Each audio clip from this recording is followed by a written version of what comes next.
छोट्या छोट्या गोष्टींमुळे लोक नर्वस होतात, डिप्रेस होतात. म्हणजे आयुष्यात काही छोटं संकट आलं, अडचणी आल्या की लगेच नांगी टाकून यांना डिप्रेशन येतं आणि मग माझ्याच आयुष्यात का असं घडतंय म्हणून रडगाणी गायला सुरुवात करतात. अशा वेळी प्रत्येकाने सुनीता विलियम्स या बाईचा विचार करावा.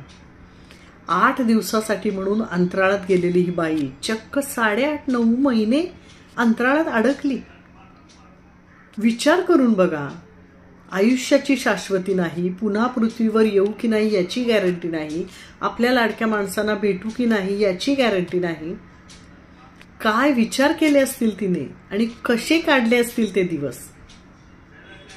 इथे छोट्या छोट्या गोष्टी मनाविरुद्ध झाल्या तरी आपली चिडचिड होते, आपण डिप्रेस होतो, आपल्याला प्रचंड वाईट वाटायला लागतं.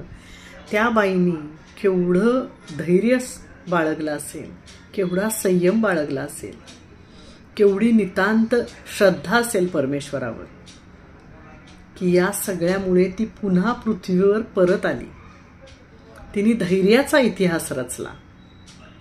जेव्हा कधी उदास वाटेल, नर्वस वाटेल, हरल्यासारखं वाटेल, तेव्हा फक्त या बाईचा विचार करूया.